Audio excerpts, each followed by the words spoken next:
Hey everyone, this is Steven here, back at it again with another video. In today's video we're going to go over the MLB sports card market, and we're going to look at some of the cards that have gone up the most and also down the most over the past 7 days. But before we get into that, if you enjoy this type of content and would like to see more in the future, please feel free to hit the like button and also subscribe. So now that we got all of that out of the way, we can get into the actual video here. I did want to say that I hope everyone is having a great Sunday and weekend so far. It is currently about the halfway point through the first slate of NFL games, but the main focus of today's video is really going to be in the MLB sports card market. We are currently down to 4 teams left in the playoffs. We have in the AL the Boston Red Sox against the Houston Astros. That series is currently tied 1 game to 1 game. And then in the NL, we have the Los Angeles Dodgers against the Atlanta Braves. In that series, Atlanta is currently up 1 game to 0. So pretty exciting times for the MLB postseason. So I really wanted to focus in on just taking a look at some of the cards that have gone up the most and also down the most over the past week in the MLB sports card market. So that way we can just get a better understanding of what's currently going on in the MLB sports card market. Typically, what we see around this time is that if a player or team really exceeds expectations in the playoffs, that their cards will be going up. Whereas if a team or player does not meet expectations, gets knocked out early, or is slumping in the playoffs, typically their cards decline throughout the offseason. So I just wanted to take a look at some of the current trends that we're seeing over the past week. Now for this, we're going to focus in on first the cards that have gone down the most over the past 7 days, and then the second part of this video, we're going to look at some of the cards that have gone up the most over the past week. So this is pretty short term here, but for this, we're filtering on baseball cards only, PSA 10s only, and then the number of sales over the past week is going to be above 10 sales, and then we're also filtered on rookie cards only. And how this works, I'll scroll down here, is for example, Derek Jeter, he has a 4 rookie card portfolio, and that rookie card portfolio over the past 7 days has gone down about 1%, so pretty flat for Derek Jeter. We have Ken Griffey Jr.'s 6 rookie card portfolio down about 2%. Dustin May, who's been injured for most of the season, a pitcher on the Dodgers, he's down about 2% over the past week. Fernando Tatis Jr., his 19 rookie card portfolio is down about 2% as well. Yordan Alvarez, this is pretty interesting. He's on the Houston Astros, having a decent postseason and had a very good regular season, but in turn, his cards are actually down about 3% over the past week. Mookie Betts, also this is a little interesting. He's had a pretty good postseason so far, both offensively and defensively, but his 4 rookie card portfolio is down about 3% over the past week. And the Dodgers do have a decent shot at repeating as World Series champions, but still, Mookie's cards are currently down about 3% over the past week. Juan Soto, also pretty interesting here, down about 4% for his 12 rookie card portfolio. The Nationals never really had a shot at making the playoffs this year, but Juan Soto did have an amazing season, particularly in the second half of the year. He currently has the second highest odds of winning the NL MVP, but still his cards are down about 4% over the past week. I'm going to scroll up here a little bit. We have Luis Robert, who recently got knocked out of the playoffs, also got injured for the White Sox, but his 14 rookie card portfolio is down about 5% over the past week, which makes sense. We have Mike Trout, who did not make the playoffs and also was battling a calf injury for most of the season. His cards are down about 6%. Kyle Tucker, this one's pretty interesting as well. His 8 rookie card portfolio is down about 6%. He's having a pretty decent postseason on the Houston Astros and had another pretty solid regular season, but still his rookie card portfolio is down about 6% over the past week. Shohei Ohtani is down about 6%. It does look like he's going to win the AL MVP, or he has the highest odds by far to win the MVP, so it's going to be interesting to see what happens there. But still, his 26 rookie card portfolio is down about 6% for Shohei Ohtani. We have Brandon Lau on the Tampa Bay Rays. His 9 rookie card portfolio is down about 13%. That makes sense as well because the Rays did recently get knocked out of the playoffs to the Boston Red Sox, so in turn, his rookie card portfolio is down about 13%. We have Bryce Harper. This one's pretty interesting as well, but his 8 rookie card portfolio is down about 14%. He currently has the highest odds of winning the NL MVP as of right now, but still, it does look like his rookie card portfolio is down about 14% over the past week, so we are seeing some weakness in Bryce Harper rookie cards. We have Keston here on the Brewers. His cards are down about 20%. He did not have a very good regular season at all, and the Brewers did just get knocked out of the playoffs by the Atlanta Braves. So in turn, his rookie card portfolio is down about 19%. Now we have the two biggest losers, or not the biggest losers, but the cards that have gone down the most over the past week. We have Aaron Judge.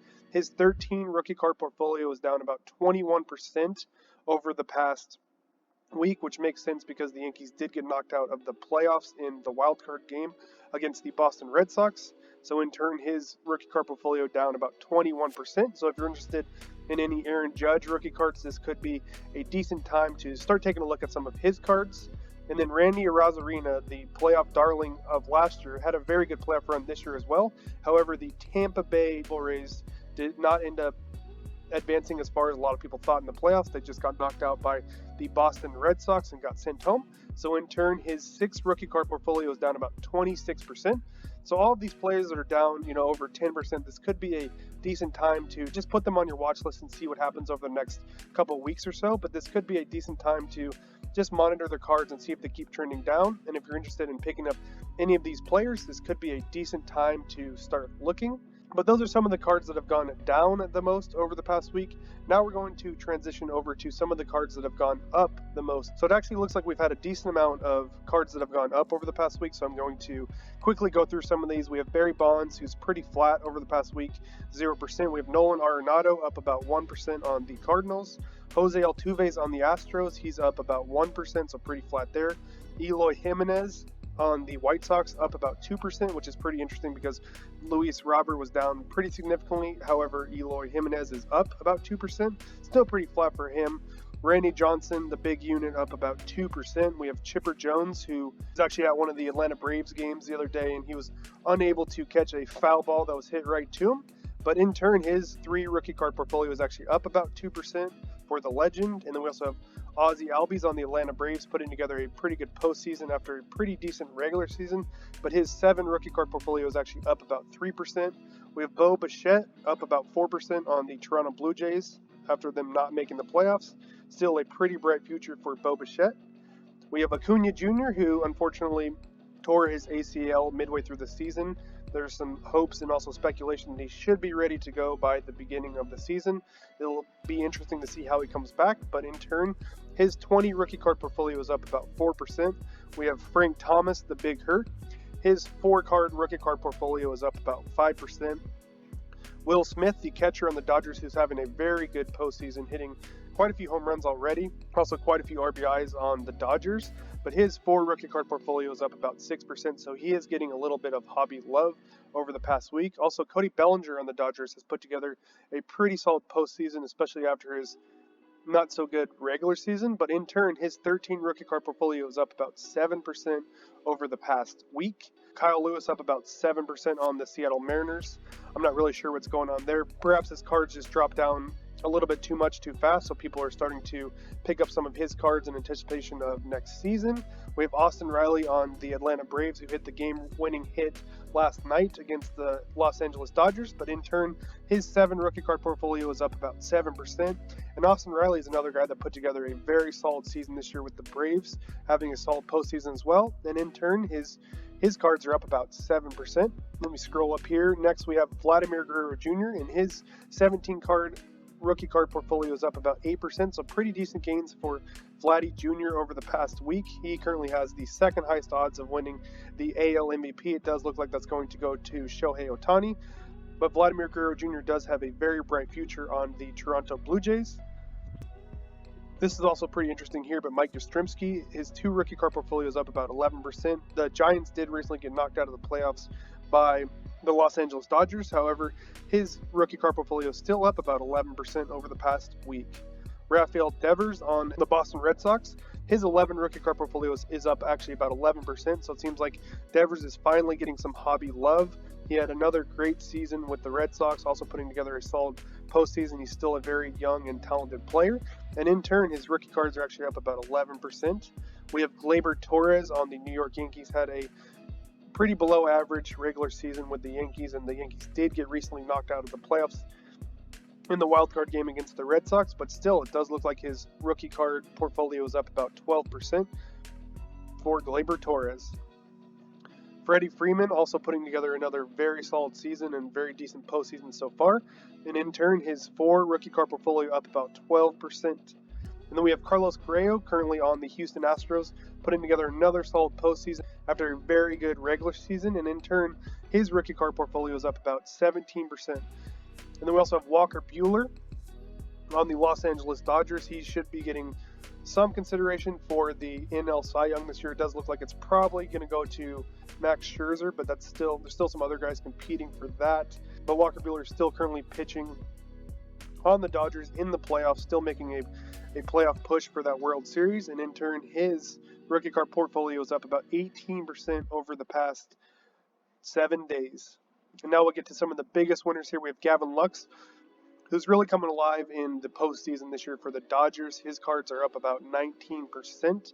We have Pete Alonso on the New York Mets. His cards are up about 23%. That's pretty interesting there for Pete Alonso. And then also Corey Seager putting together a very solid postseason as well. It seems like he always comes alive in the postseason, but his 6 rookie card portfolio is up about 24%. So Corey Seager is starting to get a little more hobby love on the Dodgers.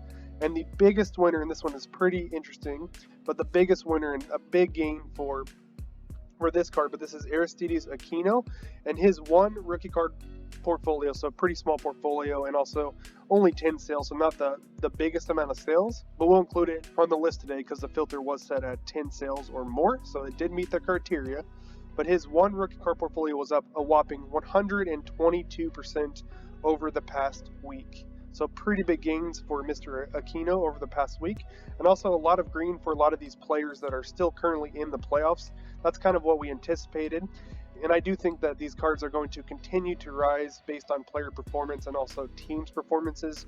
So if a particular player or team advances or exceeds expectations, then I do anticipate these cards will continue to rise. However, if a team or player does not meet expectations, then I do anticipate their cards will start to trend down. As we saw in the cards that were trending down over the past week, the majority of them were players that recently did get knocked out of the playoffs. So I do think that will happen if a particular player or team gets knocked out of the playoffs. With all that being said, I really hope you found today's video somewhat entertaining and also informative.